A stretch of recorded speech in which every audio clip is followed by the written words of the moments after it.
বাংলাদেশের কৃষিভিত্তিক গ্রামীণ অর্থনীতিতে ডেইরি খাত একটি গুরুত্বপূর্ণ ভিত্তি।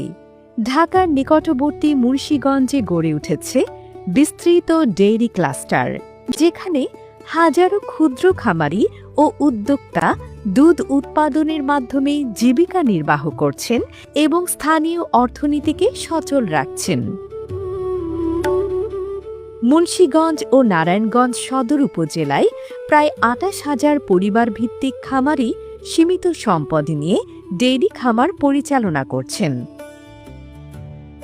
তবে প্রযুক্তি ও অবকাঠামোগত সীমাবদ্ধতায় উৎপাদন ঝুঁকির মুখে রয়েছে।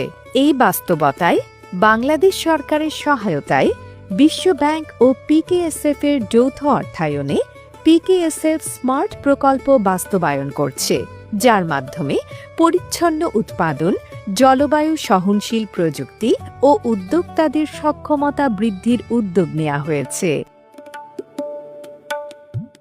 ডেইরি ক্লাস্টারগুলোতে পানি ও বিদ্যুৎ ব্যবহারের অদক্ষতা, পুরনো অবকাঠামো এবং সীমিত প্রযুক্তি উৎপাদন ব্যয় বাড়াচ্ছে।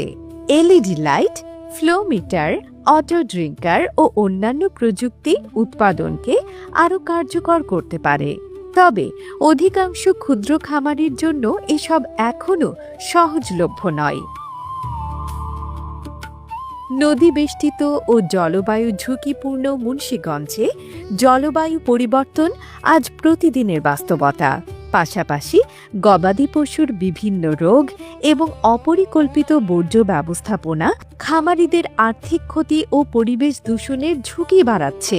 যদিও এসব বর্জ্য ভার্মিকম্পোস্ট, বায়োগ্যাস প্ল্যান্ট কিংবা অন্যান্য সম্পদে রূপান্তর করা সম্ভব,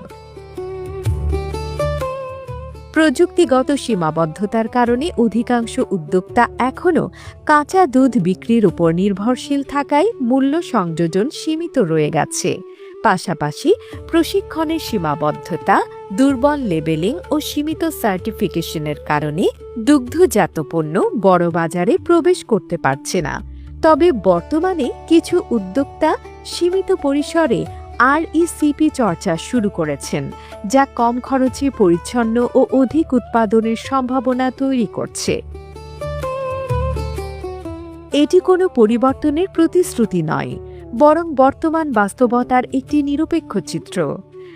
রিসোর্স ইন্টিগ্রেশন সেন্টার রিক আরইসিপি চর্চার মাধ্যমে কম খরচে, কম দূষণে টেকসই উৎপাদনের সম্ভাবনা তুলে ধরছে, যা সঠিক প্রযুক্তি, জ্ঞান ও সমন্বিত সহযোগিতার মাধ্যমে একটি সবুজ ও সহনশীল ডেইরি ব্যবস্থা গড়ে তুলতে পারে।